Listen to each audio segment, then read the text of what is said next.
Big Boss season 6 experience ಹೇಳಬೇಕಾಗಿದ್ರೆ ಹಿಂಗೆ ಹೇಳ್ತೀನಿ, ನೀವು ಆಲ್ಮೋಸ್ಟ್ ನಿಮ್ಮ ಲಾಸ್ಟ್ 15-20 ಇಯರ್ಸ್ ಆಫ್ ಲೈಫ್ ತೊಗೊಳ್ಳಿ. ಆ 15-20 ಇಯರ್ಸ್ ಆಫ್ ಲೈಫಲ್ಲಿ ನೀವು ಏನೇನು ನೋಡಿರ್ತೀರ ಎಲ್ಲ ಎಕ್ಸ್ಪೀರಿಯನ್ಸ್ ಮಾಡಿರ್ತೀರ, ರೈಟ್? ನೀವು ಸುಖ ನೋಡಿರ್ತೀರ, ದುಃಖ ನೋಡಿರ್ತೀರ, ನೀವು ಕೋಪ ನೋಡಿರ್ತೀರ, ನೀವು ದ್ವೇಷ ನೋಡಿರ್ತೀರ, ಹೊಟ್ಟೆ ಕಿಚ್ಚು ನೋಡಿರ್ತೀರ, ನೀವು ಹೈಸ್ ನೋಡಿರ್ತೀರ, ಲೋಸ್ ನೋಡಿರ್ತೀರ, ಮತ್ತು ಸ್ನೇಹ, ಪ್ರೀತಿ, ಪಾರ್ಟ್ನರ್ಸ್, ರಿಲೇಷನ್ಶಿಪ್ಸ್ ಎಲ್ಲ ನೋಡಿರ್ತೀರ ಒಂದು 15-20 ಇಯರ್ಸ್ ಆಫ್ ಲೈಫಲ್ಲಿ, ರೈಟ್? ಅದನ್ನೇ ಅಕಸ್ಮಾತ್ ಯಾರಾದರೂ ಕಂಪ್ರೆಸ್ ಮಾಡಿ 98 ಡೇಸಲ್ಲಿ ಕೊಟ್ಟರೆ ಹೇಗಿರುತ್ತೆ? That is what Bigg Boss season 6 was. ಲೈಫಲ್ಲಿ ಆಗಿರೋ ಎಲ್ಲ ಎಕ್ಸ್ಪೀರಿಯನ್ಸಸ್ಸು, ಎಲ್ಲ ಎಮೋಷನ್ಸು, ಎಲ್ಲ ಫೇಸಸ್ನ ಒಂದು ಕ್ರ್ಯಾಶ್ ಕೋರ್ಸ್ ಆಗಿ 98 ಡೇಸಲ್ಲಿ ಕಂಪ್ರೆಸ್ ಮಾಡಿ ನಿಮಗೆ ಕೊಟ್ಟರೆ, ಆ್ಯಸ್ ಹ್ಯೂಮನ್ ಬೀಯಿಂಗ್ಸ್ ಆಲ್ಸೋ ನೀವು ಸೂಪರ್ ಹ್ಯೂಮನ್ಸ್ ಇರಬೇಕು ಇಷ್ಟೆಲ್ಲ ಎಕ್ಸ್ಪೀರಿಯನ್ಸ್ ಮಾಡೋಕ್ಕೆ 98 ಡೇಸಲ್ಲಿ. And that is what Bigg Boss season 6 was all about for me ಅಂತ ಹೇಳ್ತೀನಿ. Crash course of life in a crash course ಅದೇ ಇತ್ತು.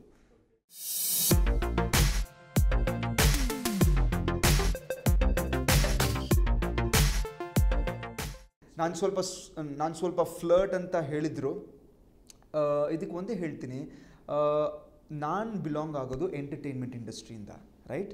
ನನ್ನ ಡೇ ಸ್ಟಾರ್ಟ್ ಆಗೋದು ಮೈಕಿಂದ, ಎಂಡ್ ಆಗೋದು ಮೈಕಿಂದ, ಓಕೆ? ಸೊ ಇವಾಗ ನಾನು ಮೈಕಲ್ಲಿ ಬಂದರೆ ಒಂದು ಪರ್ಸ್ನಾಲಿಟಿ ತೊಗೊಂಡು ಬರ್ತೀನಿ, ಅದರಲ್ಲಿ ಹ್ಯೂಮರ್ ಕೊಡ್ತೀನಿ, ಎನರ್ಜಿ ಕೊಡ್ತೀನಿ, ಇಂಟೆಲಿಜೆನ್ಸ್ ಕೊಡ್ತೀನಿ ಮಾತಲ್ಲಿ, ಮತ್ತು ಒಂದು ಎಲಿಮೆಂಟ್ ಆಫ್ ಫ್ಲರ್ಟಿನೆಸ್ಸು ಇರುತ್ತೆ ಅದರಲ್ಲಿ. I can say healthy flirtiness, okay? ಇವಾಗ ಇದು ಹೇಳಿದಾದ್ಮೇಲೆ ಸಾವಿರಾರು ಶೋಸ್ ಮಾಡಿದ್ದೀನಿ, ಲಕ್ಷಾಂತರ ಜನರಿಗೆ ಶೋಸ್ ಮಾಡಿದ್ದೀನಿ ಆ್ಯಸ್ ಆಡಿಯನ್ಸಸ್. ಇವತ್ತುವರೆಗೂ ನನಗೆ ಒಂದು ಕಂಪ್ಲೇಂಟ್ ಅಂತೂ ಬಂದಿಲ್ಲ ಬ್ಯಾಕ್ ಸ್ಟೇಜ್ ಅಥವಾ ನನ್ನ ಸ್ಟುಡಿಯೋಗೆ, ದಟ್ ಸರ್ ನೀವು ಅದು ಹೇಳಿದ ತಪ್ಪು, ನೀವು ಬಿಲೋ ದ ಬೆಲ್ಟ್ ಹೋಗ್ಬಿಟ್ಟಿದ್ದೀರಾ, ಏನೋ ಒಂದು ಸರಿ ಅನಿಸ್ಲಿಲ್ಲ ಅಂತ ಇಲ್ಲ. ಟು ದ ಕಾಂಟ್ರರಿ, ಫ್ಯಾನ್ಸ್, ಜನರು, ಫಾಲೋವರ್ ಬ್ಯಾಕ್ ಸ್ಟೇಜ್ ಬರ್ತಾರೆ, ಸ್ಟುಡಿಯೋಗೆ ಬರ್ತಾರೆ ಮತ್ತು ಹೇಳ್ತಾರೆ, ಸರ್ ನೀವು ಮತ್ತು ಅದು ನಿಮ್ಮ ಸ್ಮಾರ್ಟ್ನೆಸ್ ಮತ್ತು ವಿಟಿನೆಸ್ನ ಅಪ್ರಿಷಿಯೇಟ್ ಮಾಡ್ತಾರೆ ಅವರು. ಮತ್ತು ಇದನ್ನು ಹೇಳ್ತಾರೆ, ಸರ್ ನೀವು ಎಷ್ಟು ಚೆನ್ನಾಗಲ್ಲಿ ಬಂದು ಅವ್ರನ್ನ ನೀವು ಎಷ್ಟು ಬ್ಯೂಟಿಫುಲ್ ಆಗಿದ್ದೀರಾ ಅಂತ ಹೇಳಿಬಿಟ್ಟು ಟೀಸ್ ಮಾಡಿಬಿಟ್ಟು ಹಂಗೆ ಬಿಟ್ಬಿಟ್ಟು ಹೋಗ್ಬಿಟ್ಟಿದ್ದೀರಲ್ಲ ಸರ್, ತುಂಬ ನಗು ಬಂತು ನಮಗೆ ಅಂತ ಹೇಳ್ತಾರೆ. ಸೊ ಅದರಲ್ಲಿ ಅರ್ಥ ಮಾಡ್ಕೊಳ್ಳಿ, ಅದು ಹೆಲ್ದಿ ಫ್ಲರ್ಟಿಂಗ್ ಬೇರೆಯವ್ರಿಗೆ ಏನೋ ಒಂಥರ ನಗು ಕೊಟ್ಟಿದೆ, ಖುಷಿ ಕೊಟ್ಟಿದೆ. So that's nothing wrong in that ಅಂತ ಅಂದ್ಕೊಂಡಿದ್ದೀನಿ, ಬಿಕಾಸ್ ಇಟ್ಸ್ ಹೆಲ್ದಿ. ಅದನ್ನೆಲ್ಲ ಮುಗಿಸಿ there is nothing before that, after that. ಅದನ್ನು ಮುಗಿಸಿ I just go back straight home to my mother, that's all. So ಅದರಿಂದ ಒಂದು ಹೆಲ್ದಿ ಫ್ಲರ್ಟಿಂಗಿನ ಎಲಿಮೆಂಟ್ ನನ್ನ ಪರ್ಸ್ನಾಲಿಟಿಯಲ್ಲಿ ಬರೋದು only to entertain people on the mic, ಬೇರೆ ಎಲ್ಲೂ ಇಲ್ಲ. ಸೊ ಬಿಗ್ ಬಾಸ್ ಮನೆಯಲ್ಲಿ ಅದು ಆಗಿದೆಯೋ ಇಲ್ವೋ ಅಂತ ಕೇಳಕ್ಕೆ ಹೋದರೆ ಕಾನ್ಷಿಯಸ್ಲಿ ಅಂತೂ ನಾನು ಏನೂ ಮಾಡಿಲ್ಲ. ಮಾಡಿದ್ದಿದ್ರೂ ಟಾಸ್ಕಲ್ಲಿ ಅಥವಾ ಯಾವುದೋ ಚಟುವಟಿಕೆಯಲ್ಲಿ it would have only been to make someone happy, to bring a smile or a laughter ಅಷ್ಟೇ. ಸೊ ಹೆಲ್ದಿ ಫ್ಲರ್ಟಿಂಗ್ ನನ್ನ ಪ್ರಕಾರ ಅದೇ ಇತ್ತು.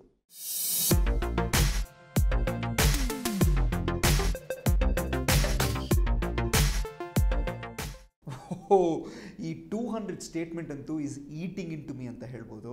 ಯಾಕಂದರೆ ನಾನು 200 ಅಂತ ಒಂದು ನಂಬರ್ ಕೊಡಬಾರ್ದಾಗಿತ್ತು.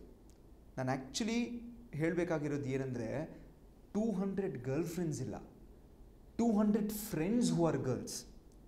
ನಾನು ಏನು ಹೇಳಬೇಕಂತ ಗೊತ್ತಿತ್ತು, ಆದರೆ ಹೇಗೆ ಹೇಳಬೇಕಂತ ಗೊತ್ತಿರಲಿಲ್ಲ. ಯಾಕಂದರೆ ನಾನು ಥಿಂಕ್ ಮಾಡೋದು ಇಂಗ್ಲೀಷಲ್ಲಿ ಮತ್ತು ಹೇಳೋದು ಕನ್ನಡದಲ್ಲಿ.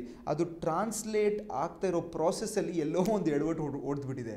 ಸೊ ಅವಾಗ ಆ ಟೈಮಲ್ಲಿ ಏನು ಬಂತು ಹೇಳಿದ್ದೆ. ಸೊ ಇವಾಗ ನಾನು ಹೇಳ್ತಾ ಇದ್ದೀನಿ, it's was not about 200 girl friends, 200 friends who are girls, most of them ಅಂತ ಹೇಳ್ತೀನಿ. ಯಾಕಂದರೆ ನಾನು ಇವ್ರ ಜೊತೆ ಬೆಳೆಸಿರೋದು ಒಂದು ಒಳ್ಳೆ ಫ್ರೆಂಡ್ಶಿಪ್, ಓಕೆ? ಸ್ನೇಹ ಪಾತ್ರರು, support system at work, at social gatherings, at events ಅಂತ, ರೈಟ್? ಸೊ ಇವ್ರ ಜೊತೆ ಏನಾಗುತ್ತೆ, ಈ ಥರ ಫ್ರೆಂಡ್ಸ್ ಇದ್ದರೆ ನಮ್ಗೆ ಅಕ್ಕಪಕ್ಕ ನ್ಯಾಚುರಲಿ ಅವ್ರ ಜೊತೆ ಒಂದು ಕಾಫಿ ಕುಡಿಯೋಕ್ಕೆ ಹೋಗ್ಬಿಡ್ತೀವಿ, ಟೀ ಕುಡಿಯೋಕ್ಕೆ ಹೋಗ್ಬಿಡ್ತೀವಿ, ಊಟ ಮಾಡೋಕ್ಕೆ ಹೋಗ್ಬಿಡ್ತೀವಿ, ಅಷ್ಟೇ. ಒಂದು ಒಳ್ಳೆ ಕ್ವಾಲಿಟಿ ಕಾನ್ವರ್ಸೇಷನ್ಸ್ ಮಾಡ್ತಾ ಇರ್ತೀವಿ. ಅದನ್ನು ಒಂದು ನಂಬರ್ ಕೊಟ್ಟು ಮತ್ತು ನಂಬರ್ ಕೇಳಿಸಿ ನನ್ನಿಂದ, ಆ್ಯಂಡ್ ದೆನ್ ಒಂದು ನಾರ್ಮಲ್ ಸೋಷಿಯಲ್ ಹ್ಯೂಮನ್ ಬಿಹೇವಿಯರ್ ಅದು ಆ್ಯಕ್ಚುಲಿ ನೋಡಿದರೆ, ಯಾರ ಜೊತೆ ಒಂದು ಟೀ ಕುಡಿಯೋಕ್ಕೆ ಹೋಗಿದ್ರು, ಡಿನ್ನರ್ ಮಾಡೋಕ್ಕೆ ಹೋಗಿದ್ರು, just because they are friends but they are girls. ಹಂಗೆ ಆ ನಾರ್ಮಲ್ ಸೋಷಿಯಲ್ ಹ್ಯೂಮನ್ ಬಿಹೇವಿಯರ್ನ ಒಂದು ರೀತಿ ನೋಡಿ ನನ್ನನ್ನು ಜಡ್ಜ್ ಮಾಡೋದು ಅಥವಾ ನನ್ನ ಪರ್ಸ್ನಾಲಿಟಿ ಬಗ್ಗೆ ಒಂದು ಕ್ವೆಶ್ಚನ್ ತಗೊಳ್ಳೋದು ಸ್ವಲ್ಪ ಅನ್ಫೇರ್ ಅಂತ ನನಗೆ ಅನಿಸುತ್ತೆ. ಅದೊಂದು ರಿಕ್ವೆಸ್ಟ್ ಮಾಡಬಾರ್ದು ಅಂತ ನನಗೆ.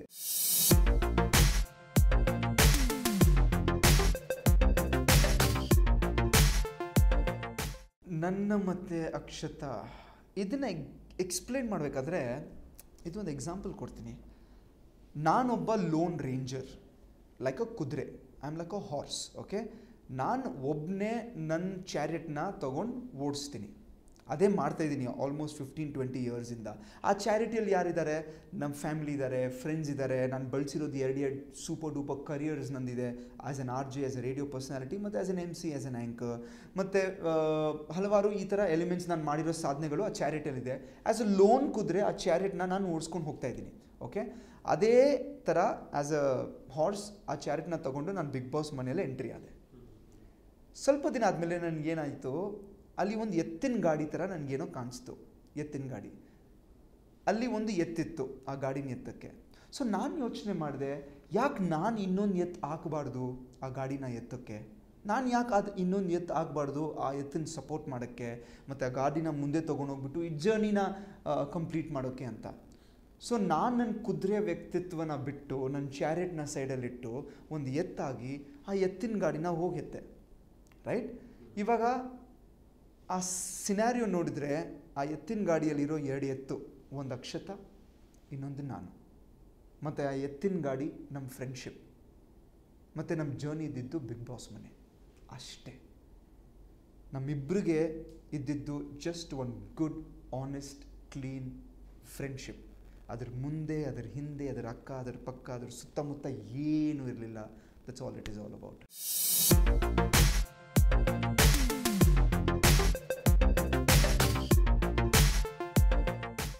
ಮಿಸ್ ಆಗಿದ್ದು ಏನಂದರೆ, I'll tell you, Bigg Boss ಮನೆ ಒಂದು extreme simulated environment. 24/7 extreme simulated environment ಅದು. ಯಾಕಂದರೆ ನೀವು ನೋಡ್ತೀರಾ ಒಂದು 90 minutes ಆಫ್ ಅ ಪ್ರೋಗ್ರಾಮ್, ನಾವು ಎಕ್ಸ್ಪೀರಿಯನ್ಸ್ ಮಾಡೋದು 24/7 for like 100 days of a program ಅಲ್ಲ. ಸೊ ಒಂದು 24/7 ಎಕ್ಸ್ಟ್ರೀಮ್ ಸಿಮ್ಯುಲೇಟೆಡ್ ಎನ್ವೈರ್ಮೆಂಟಲ್ಲಿ ಇದ್ವಿ ನಾವು. ಮೊದಲನೇದು ಎಲ್ಲರೂ. ಅದರ ಮಧ್ಯದಲ್ಲಿ ಲಿಮಿಟೆಡ್ ಊಟ, ಅದ್ರ ಮಧ್ಯದಲ್ಲಿ ಹಾರ್ಡ್ ಕೋರ್ ಫಿಸಿಕಲ್ ಟಾಸ್ಕ್ಸ್ ಮಾಡಬೇಕು. ಆ ಫಿಸಿಕಲಲ್ಲೇ ಎಷ್ಟೋ ಮೆಂಟಲ್ ಹೊಡೆದ್ಬಿಡುತ್ತೆ. ಮತ್ತು ಲಿಮಿಟೆಡ್ ಊಟ ಹೇಳ್ತೀನಲ್ಲ, 10 days, 20 days, 30 days ಮ್ಯಾನೇಜ್ ಮಾಡ್ತೀರಾ. 40-50 days, 90 daysವರೆಗೂ ಮ್ಯಾನೇಜ್ ಮಾಡಬೇಕಾದ್ರೆ ತಲೆಗೆ ಹೊಡೆಯುತ್ತೆ.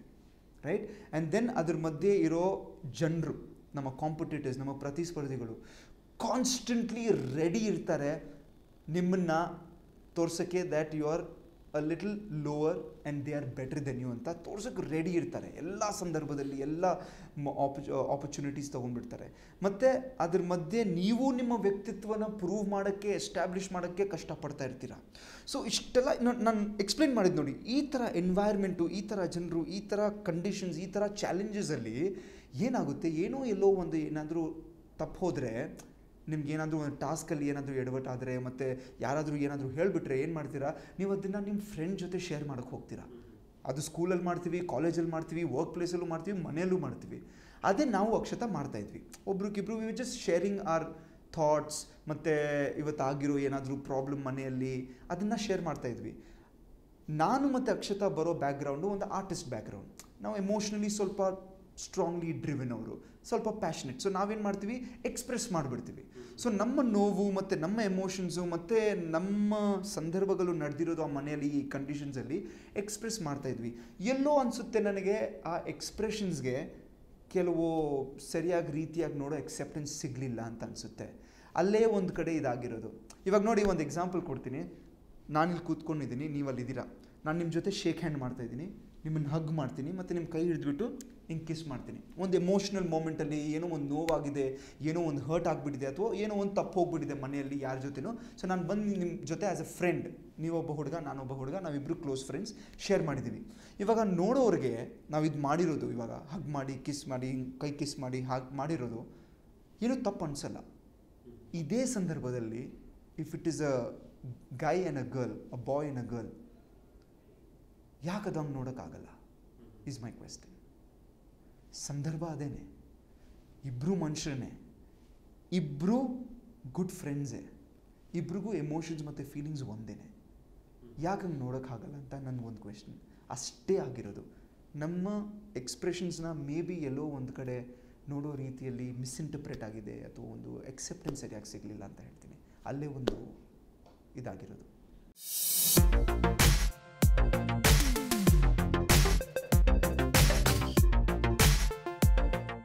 ಅಕ್ಷತಾ ಮತ್ತು ನಾವು ಇವತ್ತು ಕೂಡ ಒಳ್ಳೆ ಫ್ರೆಂಡ್ಸ್. ಫಿನಾಲೆಲ್ಲ ಮೀಟ್ ಮಾಡಿದ್ವಿ, ಡ್ಯಾನ್ಸ್ ಪರ್ಫಾರ್ಮೆನ್ಸಸ್ ಇತ್ತು, ಒಳ್ಳೆ ಟೈಮ್ ಸ್ಪೆಂಡ್ ಮಾಡಿದ್ವಿ. ಏನಾಗುತ್ತೆ ಆ ಟೈಮಲ್ಲಿ ಏನು ಹೇಳಬೇಕು ಹೇಳಿಬಿಡ್ತಾರೆ ಅವರು, ಯಾಕಂದರೆ ಎಮೋಷ್ನಲಿ ಡ್ರಿವನ್ ಇರ್ತೀವಿ ಈ ಥರ ಸಿಚುವೇಶನ್ಸ್ ಮತ್ತು ಎನ್ವೈರ್ಮೆಂಟಲ್ಲಿ. ಮತ್ತು ಈ ಕ್ವೆಶ್ಚನ್ಗೆ ನಾನು 3 ಕ್ವೆಶ್ಚನ್ಸಿಂದ ಆನ್ಸರ್ ಮಾಡ್ತೀನಿ. ಮೊದಲನೇ ಪ್ರಶ್ನೆ, ಈ ಪ್ರಶ್ನೆನ ನಾನು 3 ಪ್ರಶ್ನೆಯಿಂದ ಆನ್ಸರ್ ಮಾಡೋಕ್ಕೆ ಇಷ್ಟಪಡ್ತೀನಿ. ಮೊದಲನೇ ಪ್ರಶ್ನೆ, ಯಾವ ಸಂದರ್ಭದಲ್ಲಿ, ಯಾವ ಸಿಚುವೇಶನ್ ಅಥವಾ ಯಾವ ವಿಷಯದಲ್ಲಿ ನಾನು ಅಕ್ಷತಾನ ಯೂಸ್ ಮಾಡಿದ್ದೀನಿ ಅಂತ ಪ್ರೂವ್ ಮಾಡಿ ನೋಡೋಣ. This not a single moment. ಆ ಥರ ಅಕ್ಷತಾಗೇ ಸುದೀಪ್ ಅವರು ಅವ್ರು ಹೋಗೋ ಎಪಿಸೋಡಲ್ಲಿ ಕೇಳಿದರು, ಅಕ್ಷತಾ ಅವರೇ ನಾನು ನಿಮಗೆ 20 ನಿಮಿಷ ನಿಂತ್ಕೊತೀನಿ, ಇವತ್ತು 30 ನಿಮಿಷ ನಿಂತ್ಕೊತೀನಿ, 1 hour ಇಲ್ಲಿ ನಿಂತ್ಕೊತೀನಿ ನಿಮಗೋಸ್ಕರ. ರಾಕೇಶಿಂದ ನಿಮ್ಗೆ ಏನಾಗಿದೆ ಅಂತ ಹೇಳಿ, ನಿಮಗೆ ರಾಕೇಶ್ ಅಗೇನ್ಸ್ಟ್ ಏನಿದೆ ಅಂತ ಹೇಳಿ, ಅವ್ರು ಏನು ಮಾಡಿದ್ದಾರೆ ನಿಮಗೆ that you are reacting so fiercely ಅವ್ರ ಜೊತೆ ಅಂತ ಹೇಳಿ ಅಂತ ಕೇಳಿದರು. ಅಕ್ಷತಾಗೆ ಉತ್ತರನೇ ಇರಲಿಲ್ಲ. ಉತ್ತರ ಇರಲಿಲ್ಲ ಅಂತ ಅವ್ರು ತಪ್ಪಂತ ಹೇಳ್ತಾ ಇಲ್ಲ. ಉತ್ತರ ಯಾಕಿರಲಿಲ್ಲ? ಯಾಕಂದರೆ ಅಲ್ಲಿ ಏನೂ ಇಲ್ಲ, ಆ ಥರ ಏನೂ ನಡೆದಿಲ್ಲ ಅವ್ರಿಗೆ ಹೇಳೋಕ್ಕೆ. So that is why it is proof there ನಾನು ಅವ್ರನ್ನ ಯೂಸ್ ಮಾಡಿಲ್ಲ ಅಂತ. ಎರಡನೇ ಪ್ರಶ್ನೆ ಕೇಳ್ತೀನಿ, ಅಕಸ್ಮಾತ್ ನಾನು ಯೂಸ್ ಮಾಡಿದ್ದಿದ್ರೆ ನಮ್ಮ ಕರ್ನಾಟಕದ 7 ಕೋಟಿ ಜನರು ನನ್ನನ್ನು ಯಾಕೆ ವೋಟ್ ಹಾಕಿಬಿಟ್ಟು ಅಲ್ಲೇ 13 ವಾರವರೆಗೂ ಉಳಿಸ್ಕೊಳ್ತಾ ಇದ್ರು? ನಾನು ಯೂಸ್ ಮಾಡಿದ್ದೀನಿ ಅಂತ ಗೊತ್ತಿದ್ದರೆ ಇಮಿಡಿಯೇಟಾಗಿ ನನಗೆ ಅದೇ ವಾರ ತೆಗಬೇಕಾಗಿತ್ತಲ್ಲ. ಯಾಕೆ 13 ವಾರವರೆಗೂ ಕರ್ನಾಟಕದ 7 ಕೋಟಿ ಜನರು ನನಗೆ ವೋಟ್ ಹಾಕಿದ್ದಾರೆ? ಯಾಕಂದರೆ ಅವ್ರಿಗೆ ಆ ಥರ ಕಾಣಿಸ್ಲಿಲ್ಲ, ಅದಕ್ಕೆ ವೋಟ್ ಹಾಕಿಬಿಟ್ಟು ನನ್ನ ಅಲ್ಲಿವರೆಗೂ ಉಳಿಸಿದ್ರು. ಮತ್ತು ಮೂರನೇ ಪ್ರಶ್ನೆ ಕೇಳ್ತೀನಿ, ನಾನು ಅಕಸ್ಮಾತ್ ಯೂಸ್ ಮಾಡೇ ಇದ್ದಿದ್ರೆ, ಏನಾದರೂ ತಪ್ಪು ಮಾಡೇ ಇದ್ದಿದ್ರೆ, ನಾನು ಹೋಗುವಾಗ ಮನೆಯ ಪ್ರತಿಸ್ಪರ್ಧಿಗಳು, ಮನೆಯ ಮೆಂಬರ್ಸಲ್ಲಿ ನನಗೋಸ್ಕರ ಕಣ್ಣೀರು ಯಾಕೆ ಬಿಡ್ತಾಯಿದ್ರು? Why would they say that we have lost a good human being? ಅಲ್ಲೇ ಹೇಳ್ಬಾರ್ದಾಗಿತ್ತಲ್ಲ, ಇವ್ನು ಮಾಡಿರೋದು ತಪ್ಪು, ಇವ್ನಿಗೆ ಯಾಕೆ ಅಳಬೇಕು, ಇವ್ನಿಗೆ ಯಾಕೆ ಕಣ್ಣೀರು ಕೊಡಬೇಕು? ಅಲ್ಲೇ ಪ್ರೂವ್ ಆಗಿಬಿಟ್ಟಿದೆ ನಾನು ಎಲ್ಲೂ ಆ ಥರ ಏನೂ ಮಾಡಿಲ್ಲ ಅಂತ.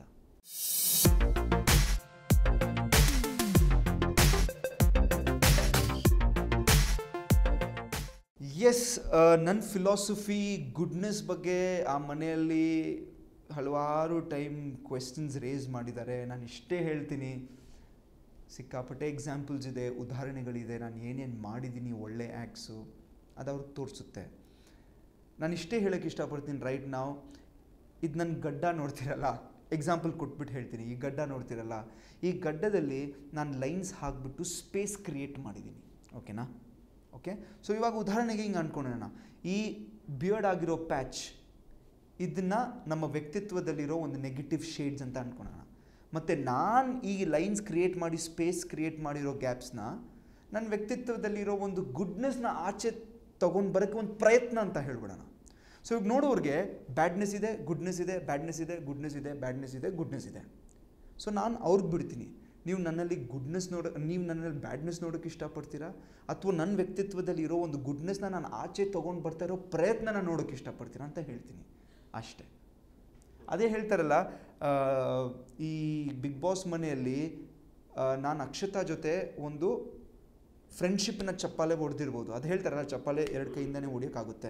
ನಾನು ಅಕ್ಷತಾ ಜೊತೆ ಒಂದು ಫ್ರೆಂಡ್ಶಿಪ್ಪಿನ ಚಪ್ಪಾಲೆ ಹೊಡೆದಿರ್ಬೋದು, ಆದರೆ ಅದೇ ಕೈಯಿಂದ ನಾನು ಹಲವಾರು ಜನರಿಗೆ ಆ ಮನೆಯಲ್ಲಿ ಫ್ರೆಂಡ್ಶಿಪ್ಪಿನ ಹೈಫೈ ಕೊಟ್ಟಿದ್ದೀನಿ. ಅದೇ ಕೈಯಲ್ಲಿ ಬಲ ತೋರಿಸ್ಬಿಟ್ಟು ಟಾಸ್ಕ್ ಆಡಿದ್ದೀನಿ.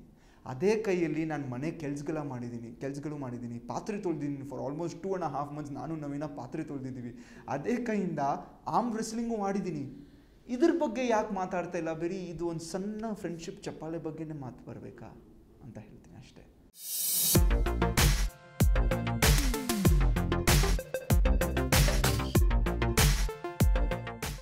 ವಾಟ್ ನೆಕ್ಸ್ಟ್ ಅಂತ ಕೇಳಕ್ಕೆ ಹೋದರೆ, ನಾನು ಮುಂದೆ ಏನು ಮಾಡ್ತೀನಿ ಅಂತ ನನಗೆ ಗೊತ್ತಿರಲ್ಲ. ನಾನು ಅದು ಪ್ಲ್ಯಾನು ಮಾಡಲ್ಲ. ಇವತ್ತುವರೆಗೂ ನನ್ನ ಲೈಫಲ್ಲಿ ನಡೆದಿರೋದು ಎಲ್ಲ ಇನ್ಸ್ಟೆಂಟ್ಲಿ ಆ ಟೈಮಲ್ಲಿ ಏನು ಮಾಡಬೇಕು ಅಂತ ಮಾಡಿರೋದು ಅದೇ ನಡೆದಿರೋದು. ಸೊ ಏನು ಮಾಡ್ತೀನಂತ ಗೊತ್ತಿಲ್ಲ, ಸದ್ಯಕ್ಕೆ ಏನು ಮಾಡ್ತೀನಂತ ಹೇಳ್ತೀನಿ. Very simple. ನಾನು ಆಚೆ ಬಂದಿದ್ದಾಗ ನನಗೆ ಒಳ್ಳೆ ರಿಸೆಪ್ಷನ್ ಸಿಕ್ಕಿದೆ. ಜನರು ಬಂದು ಪ್ಯಾಟ್ ಮಾಡಿದ್ದಾರೆ, ಶೋಲ್ಡ್ರ್ ಮೇಲೆ ಹೇಳಿದ್ದಾರೆ, ಚೆನ್ನಾಗಿ ಆಡಿದ್ದೀವಿ, ಚೆನ್ನಾಗಿರ್ತಿದ್ದೀವಿ ಆ ಮನೆಯಲ್ಲಿ ಅಂತ. ಒಳ್ಳೆ ರೆಸ್ಪಾನ್ಸ್ ಸಿಕ್ಕಿದೆ ಸೋಷಿಯಲ್ ಮೀಡಿಯಲ್ಲೂ ಕೂಡ. ಇದನ್ನು ಹೇಳ್ತೀನಿ, ಒಂದು 3-4 ಜನ ನೀನು ಕೆಟ್ಟವನು, 3-4 ಜನ ನೀವು ಒಳ್ಳೆಯವರು ಇಲ್ಲ ಅಂತಲೂ ಹೇಳಿರ್ಬೋದು, ಆದರೆ 100,000 ಜನನೂ ನೀವು ಕೆಟ್ಟವ್ರು ಇಲ್ಲ ಅಂತಲೂ ಹೇಳಿದ್ದಾರೆ. ಸೊ ನಾನಿವಾಗ ಮತ್ತೆ ಅದೇ ಹೇಳಿದ್ನಲ್ಲ, ಕರ್ನಾಟಕದ 7 ಕೋಟಿ ಜನರು ನನಗೆ ವೋಟ್ ಮಾಡಿ 13 ವಾರವರೆಗೂ, just a week before the ಫಿನಾಲೆವರೆಗೂ ಆ ಮನೇಲಿ ಇಟ್ಟಿದ್ದಾರೆ ಅಂದರೆ ಅದರಿಂದನೇ ಅರ್ಥ ಮಾಡ್ಕೊಳ್ಳಿ. ಸೊ ನಾನಿವಾಗ ಏನು ಮಾಡಬೇಕಂದ್ರೆ, ಇವರೆಲ್ಲ ನಾನು ತೋರಿಸಿರೋ ಪ್ರೀತಿ, ರಿಸೆಪ್ಷನ್ ಮತ್ತು ನಾನು ಕೊಟ್ಟಿರೋ ಅಪ್ರಿಸಿಯೇಷನ್, ಅವ್ರನ್ನ ನಾನು ಹೇಗೆ ಮೆಚ್ಕೋಬೇಕು, ಅವ್ರನ್ನ ನಾನು ಹೇಗೆ ಸೆಲೆಬ್ರೇಟ್ ಮಾಡಬೇಕು, ಅವ್ರಿಗೆ ನಾನು ಹೇಗೆ ಇನ್ನೂ ವ್ಯಾಲ್ಯೂ ಆ್ಯಡ್ ಮಾಡಿ ಅವ್ರಿಗೆ ನನ್ನ ಬಗ್ಗೆ ಹೆಮ್ಮೆ ಪಡುವುದ ಥರ ಒಂದು ಕಾರಣಗಳು ಹುಡುಕಬೇಕು. ಅದರಲ್ಲಿ ನನ್ನ ಪ್ರಯತ್ನನ ನಾನು ಹಾಕ್ತೀನಿ, ಇವಾಗ ನನ್ನ ಟೈಮನ್ನು ಹಾಕ್ತೀನಿ. So that is what I'm going to do. ಮತ್ತು ಇನ್ನೊಂದು ಏನಂದರೆ, ಅದು ಇದೆಯಲ್ಲ, ಎಲ್ರಿಗೂ ಮೋಸ್ಟ್ ಆಫ್ ದ ಪೀಪಲ್ಗೂ ಆ 2000 ರೂಪೀಸ್ ನೋಟ್ ಆಗಬೇಕು ಅಂತ ಇರ್ತದೆ. 2000 ರೂಪೀಸ್ನ ಕರೆನ್ಸಿ ನೋಟ್ ಆಗಬೇಕು ಅಂತ ಇರುತ್ತೆ. ಯಾಕೆ ಹೇಳಿ, ಅದ್ರ ನಂಬರ್ ಹೈ ಇದೆ, ಅದು ಪರ್ಚೇಸಿಂಗ್ ಪವರು ಹೆವಿ ಇದೆ, ಮತ್ತು ಅದರಲ್ಲಿ ಅದು ಹೊಸ ನೋಟು ಬಂದಿರೋದು ಆ ಥರ. ಆದರೆ ಒಂದು ರೀತಿ ನೋಡೋಕ್ಕೆ ಹೋದರೆ ಆ 2000 ರೂಪಿ ನೋಟಲ್ಲಿ ಇಟ್ಕೊಂಡಿದ್ರೆ ಅದು ಒಂದು ಫಿಯರ್ ಇರುತ್ತೆ, ಎಲ್ಲೋ ಕಳೆದೋಗ್ಬಿಡುತ್ತೆ, ಹೈ ವ್ಯಾಲ್ಯೂ, ಹೈ ಡಿನಾಮಿನೇಷನ್ ಅಂತ. ಮತ್ತು ಒಂಥರ ಪರ್ಚೇಸಿಂಗ್ ಪವರ್ ಅದರಲ್ಲಿ ಸ್ವಲ್ಪ ಕಡಿಮೆ ಇರುತ್ತೆ. ಅದು ಏನಾದರೂ ಪರ್ಚೇಸ್ ಮಾಡೋಕ್ಕೆ ಹೋದರೆ ಅದು ನೀವು ಚೇಂಜ್ ಮಾಡಿಸ್ಲೇಬೇಕು. 2000ಅಲ್ಲೇ ಪರ್ಚೇಸ್ ಮಾಡೋಕ್ಕಾಗಲ್ಲ, ಎಲ್ಲಾದರೂ ಹೋಗಿ ಸರ್ ಚೇಂಜ್ ತೊಗೊಂಡು ಬನ್ನಿ ಅಂತ ಹೇಳ್ತಾರೆ, ರೈಟ್? ಸೊ ನಾನೇನೆಂದರೆ, ನನಗೆ ಆ 2000 ರೂಪೀಸ್ ಮೊದಲಿಂದನೂ ಇವತ್ತುವರೆಗೂ ನನ್ನ ವ್ಯಕ್ತಿತ್ವದಲ್ಲಿ ಆ 2000 ರೂಪೀಸ್ ನೋಟ್ ಆಗೋಕ್ಕೆ ಇಷ್ಟನೇ ಇಲ್ಲ. ನಾನು ಆ 500 ರೂಪೀಸ್ ನೋಟ್ ಇದ್ದೆ, ಅದನ್ನೇ ಇಡೋಕ್ಕೆ ಇಷ್ಟಪಡ್ತೀನಿ. ಯಾಕಂದರೆ ಆ 500 ರೂಪಿ ನೋಟಲ್ಲಿ ನಂಬರ್ ಕಡಿಮೆ ಇಡ್ಬೋದು, ಆದರೆ ವ್ಯಾಲ್ಯೂ ಸಿಕ್ಕಾಪಟ್ಟೆ ಹೈ ಇದೆ. ಎಲ್ಲರೂ ಪಾಕೆಟಲ್ಲಿರುತ್ತೆ, ಯಾರಿಗೂ ಫಿಯರ್ ಇರೋಲ್ಲ ಕಳ್ಕೊಂಡ್ಬಿಡ್ತೀವಿ ಅಂತ. ಮತ್ತು ಅದರಿಂದನೇ ಒಂದು 2000 ರೂಪೀಸ್ನ ಬಿಡಿಸ್ಬೇಕಾದ್ರೆ ಒಂದು ನೋಟನ್ನ, ಆ 500 ರೂಪೀಸ್ ನೋಟೇ ಅದನ್ನು ಬಿಡಿಸ್ಬೋದು.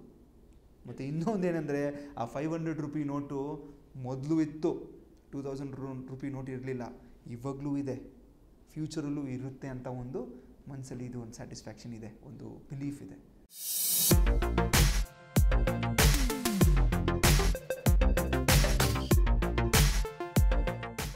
ನಾನು ಯಾವತ್ತೂ ಟಿ ವಿ ಕಡೆ ಅಷ್ಟು ಇನ್ಕ್ಲೈನ್ಡ್ ಆಗಲಿಲ್ಲ. ಬಿಗ್ ಬಾಸ್ ಒಂದು ಸಲ ಮಾಡಿದ್ದೆ, ಒಂದು 6 ಮಂತ್ಸ್ ಏನೋ ಒಂದು ಶೋ ಮಾಡಿದ್ದೆ ಟಿ ವಿಯಲ್ಲಿ. ನನ್ನ ಕನ್ನಡ ನನಗೇ ಕಂಟ್ರೋಲ್ ಆಗ್ತಾ ಇರಲಿಲ್ಲ, ಯಾಕಂದರೆ ನನಗೆ ತುಂಬ ಕಷ್ಟ ಆಗ್ತಾಯಿತ್ತು.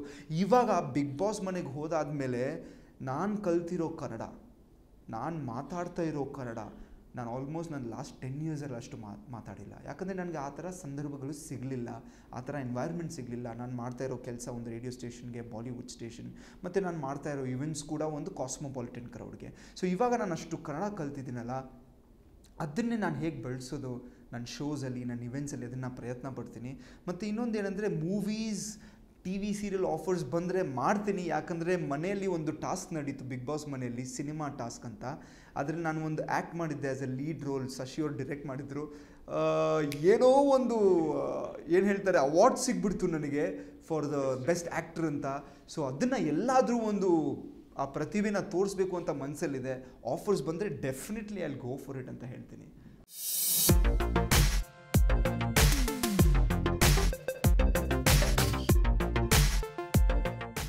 The game of lock in key. ನಾನು ಆ ಲಾಕ್ ಇನ್ ಕೀ ಗೇಮ್ನ ಆ ಮನೆಯಲ್ಲಿ ನಮ್ಮೆಲ್ಲ ಪ್ರತಿಸ್ಪರ್ಧಿ ಜೊತೆ ಆಡ್ತಾಯಿದ್ದೆ. ಗಾರ್ಡನ್ ಏರಿಯಲ್ಲಿ, ಲಿವಿಂಗ್ ರೂಮಲ್ಲಿ, ನಾವು ಚಿಕ್ಕ ವಯಸ್ಸಲ್ಲಿ ನಾವು ಆಡ್ತಾಯಿದ್ವಿ ಈ ಗೇಮನ್ನು. ನನ್ನ ಪ್ರಕಾರ ಒಬ್ಬರ ಜೊತೆ ನೀವು 5 ಮಿನಿಟ್ಸ್ ಗೇಮ್ ಆಡಿ, 5 ದಿನ ಅವ್ರ ಜೊತೆ ಇರಿ. ನೀವು ಅವ್ರನ್ನ ಒಂದು 5 ನಿಮಿಷ ಗೇಮಲ್ಲಿ ಎಷ್ಟು ಅರ್ಥ ಮಾಡ್ಕೊಳ್ತೀರೋ 5 ದಿನದಲ್ಲಿ ಅರ್ಥ ಆಗಲ್ಲ ಅವರು. ಯಾಕಂದರೆ ಒಂದು ಗೇಮು ಅವ್ರ ವ್ಯಕ್ತಿತ್ವನ, ಅವರು ಯೋಚನೆ ಮಾಡೋ ರೀತಿನ ಅದೆಲ್ಲ ಆಚೆ ತಂದು ತೋರಿಸುತ್ತೆ. So that's what I believe in. ಆ ಗೇಮನ್ನು ನಾನು ಯಾಕೆ ಮಿಸ್ ಮಾಡ್ತೀನಿ ಗೊತ್ತಾ? ಯಾಕಂದರೆ ನನಗೆ ಅದು ಬರೀ ಗೇಮ್ ಅಲ್ಲ, ಆ ಆಟದಲ್ಲೇ ಒಂದು ಪಾಠ ಇತ್ತು ನನಗೆ. ಲೈಫಿನ ಜರ್ನಿಯಲ್ಲಿ ನಾವು ಸಿಕ್ಕಾಪಟ್ಟೆ ವಿಷಯಗಳಲ್ಲಿ, ಸಂದರ್ಭಗಳಲ್ಲಿ ಲಾಕ್ ಆಗಿಬಿಡ್ತೀವಿ. ಕೀ ಕೊಡೋರು ಇರಬೇಕು. ಕೀ ಕೊಡೋರು ಸಿಗಲಿಲ್ಲ ಅಂದರೆ ನೀವೇ ನಿಮ್ಮ ಕೀ ಆಗಿ ನಿಮ್ಮನ್ನು ಅನ್ಲಾಕ್ ಮಾಡ್ಕೊಳ್ಳಿ ಅಂತ ಹೇಳ್ತೀನಿ. ಆದರೂ ಎಷ್ಟಾಗುತ್ತೋ ಕೀ ಆಗೋಕ್ಕೆ ಪ್ರಯತ್ನ ಪಡಿ. ನಾನು ಕೀ ಆಗೋಕ್ಕೆ ಪ್ರಯತ್ನ ಪಡ್ತೀನಿ ಯಾವತ್ತು.